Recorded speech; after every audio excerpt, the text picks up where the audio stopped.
Hello and welcome to Divinity Original Sin 2 2020 Guide/Walkthrough, Episode 3.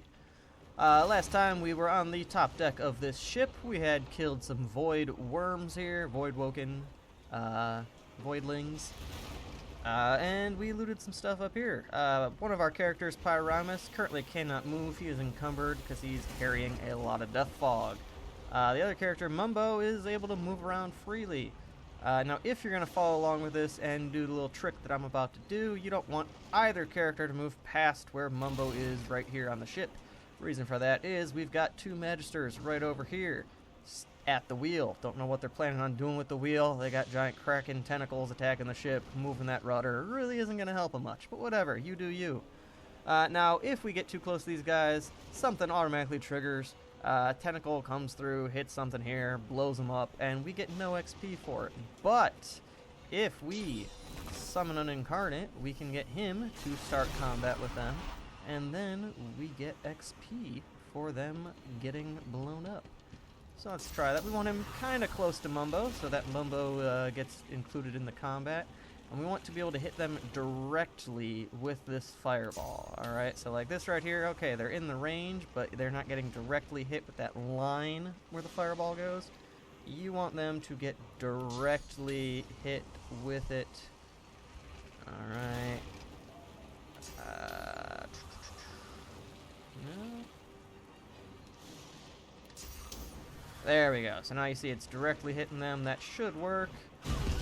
There we go. You'll know it works because if you've been following along, these two will level up. Alright, you can tell they leveled up because there'll be an arrow right there, some plus signs right there. So, we're going to do our first level up right here. If you're on keyboard and mouse, hit E to open up the character sheet here. Now, since they're both mages, we're just going to pump up that intelligence on both Mumbo and Pyramus. You don't have to follow along with this build exactly. I'm just showing you how I'm leveling these guys. Now, typically, your mages are going to be either a Hydrosophist, Aerothurge combination, or a Geomancer, Pyrokinetic combination. I've played this game a lot, I've had both those combinations a lot, and I want to mix things up, and I think this might actually just be a better combination for two mages. So Pyramus is actually going to be a Pyrokinetic and Aerothurge mage, while Mumbo is going to be Hydrosophist and Geo. Now, Mumbo started with Hydrosophist and Summoning for the sake of some things on the ship. So I'm going to make him get an extra point in Geo just to start evening out what he's eventually going to get. And Pyramus, well, I'm just going to stick with Aerothurge and Pyro, right? Why go with anything else? Let's get him good at what he does. Now, since he's got his Dragon's Blaze, he's already going to be dealing more fire attacks. So let's make him good with those more frequent attacks. Now, Pyramus is going to be our persuasion guy, because as a lizard, he gets bonus persuasion. So I gave him telekinesis so he could grab those death fog barrels earlier a lot easier. But we don't need any more telekinesis from him. We really didn't need the first point, it just made it easier. So we're going to start pumping up persuasion. The way civil abilities work in this game, you want to pick one per character and just pump it up. Since he's a lizard, he gets a bonus persuasion. We can afford to throw one over there at the beginning of the game. No big deal. Mumbo, again, he's going to be our barterer because humans get extra bartering, and we want more money. Alright, there's our first level up. Now, we still gotta loot these guys. Alright, I'm gonna come around this way, actually. A little bit less stuff to walk through. Don't have to clear out the oil. Maybe we do. Alright. Now, coming up through here, there's a lot of fire here, so we're going to make it rain, clear out that fire. If you take some damage from the fire you walk through, use a bedroll, heal right up. Yeah, walk through that little bit of fire, Mumbo, you'll be alright. And then just loot these bodies. You'll get a Blinding Radiance scroll from them every time. The rest of it is pretty random. Get another staff right there, and then head on back down. Now, real quick, since it happened earlier where I accidentally used Hail Strike, I'm going to open up my menu here. This is K on the keyboard for a shortcut. And I'm just going to move bedroll over there so that it is my slot 1 skill. Alright, I'm just going to move some other stuff around for personal preference. I'm going to switch to Pyramus. Actually, I'm going to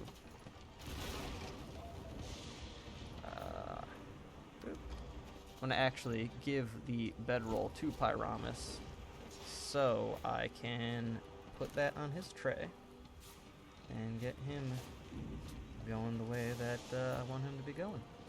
Alright, so Mumbo now is the one who's able to move because he doesn't have 190 pounds of death fog on him. I don't think those are pounds, but 195 weight units. 90, 190. Alright, we're going to talk to this boat. One your way through that conversation.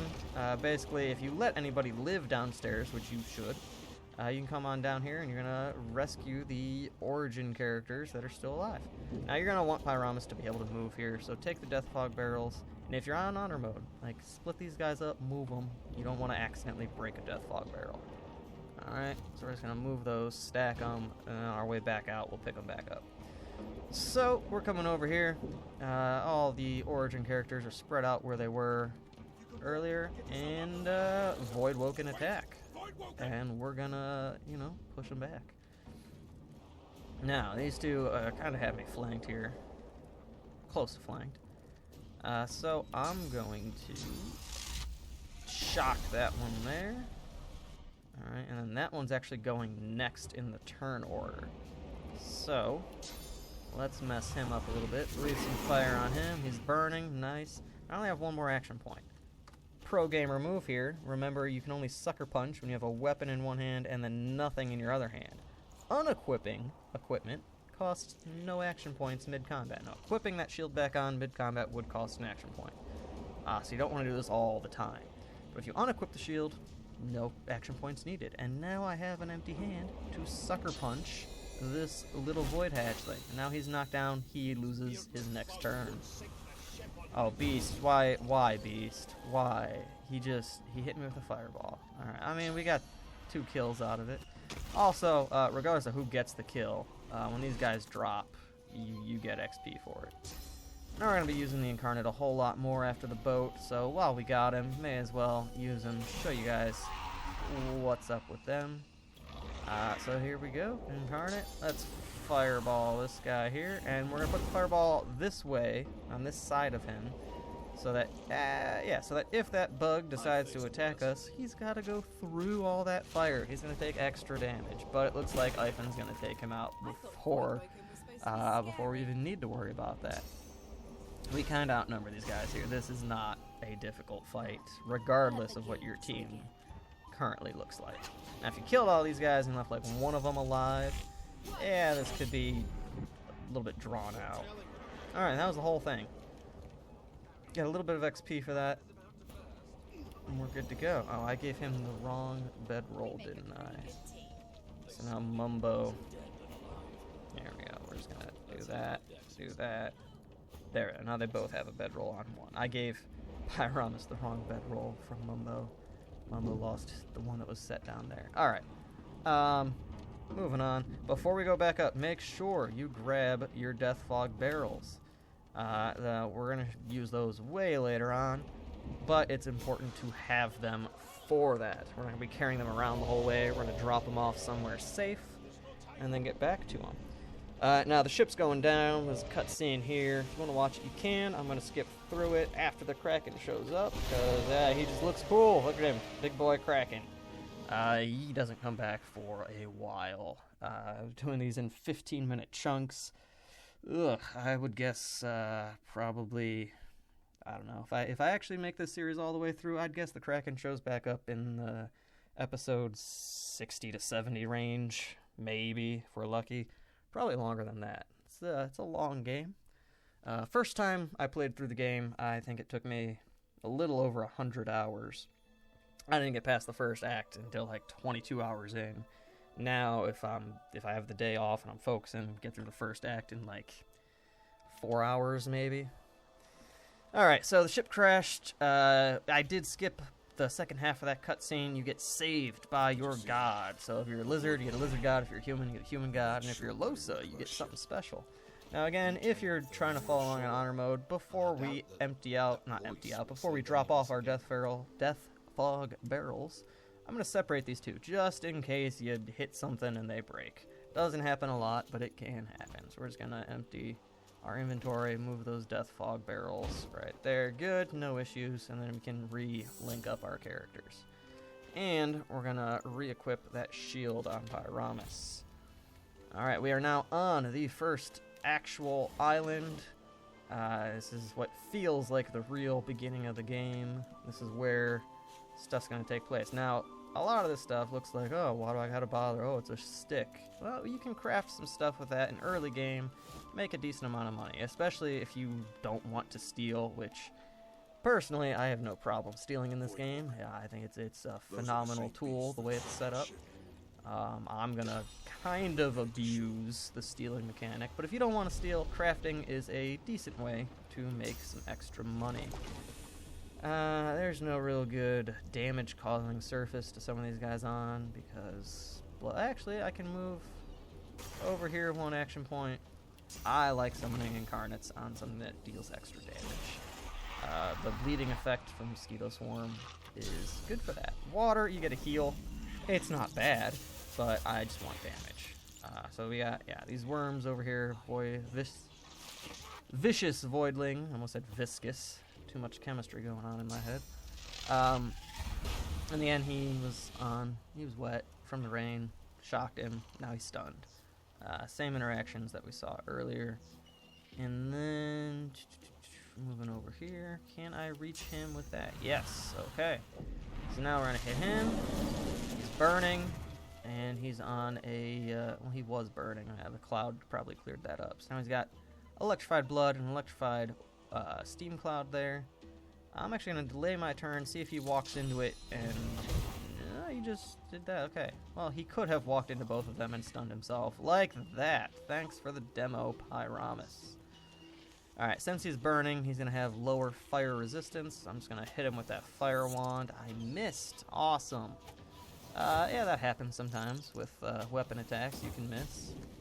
Alright, but he took some fire damage on his turn because he was burning, so we don't really have to worry about him anymore. Alright, loot, loot, loot. Whenever you see these little exclamation points over a character's head, that means there's some kind of plot-related dialogue they're going to say. Sometimes it's just little things like, oh man, these beasts followed us to shore. It's, you know, not super crucial. If you want to max out your attitude with all of the companions that you recruit, definitely click on them as soon as you see those little exclamation points pop up. Another quick thing, oh yeah, Sir Laura, he's stuck to Mumbo, who doesn't have Pet Pal. That's boring. Anyway, another quick thing, make sure you read these books. Now, you don't have to physically read it yourself, but if you just right-click, hit read, you get recipes, and your character will memorize those recipes. Alright, and then you can just open up your crafting menu, go to recipes, and then whether you have the stuff or not, you can toggle if you have all the crafting supplies needed to make them. The recipe will still show up, so you know what you'll need to make each of those things. Alright, now some of the stuff, I believe, like the handmade mage armor, you'll get one or two things based on your tags at the beginning, I think. So I think because I have Mystic, I think the handmade mage armor popped in there automatically. Same with the minor intelligence potion, because I have the Mystic tag on Mumbo. Right there, I think that gave him that as a recipe. Alright, moving on over here. We got the Red Prince, and he's going to be the first companion that we recruit. Now, for a lot of these guys, you can one your way through most of the conversation. I've recruited them a lot, so I know which words to look for. Alright. So, this is where you get to pick what class they're going to start with. And this is why we start with these two guys, because their presets you don't get as a starting default class, so we couldn't recruit somebody with their abilities. Now, I want him to be an archer, so I'm going to go to somebody with finesse. And then I specifically want a ranger, not a wayfarer, so I'm going to go with that. That settles it. And now, we have the Red Prince on our team. So we now have a party of 3, which is how we are going to end episode 3. So thank you for watching. We'll be back in just a little bit.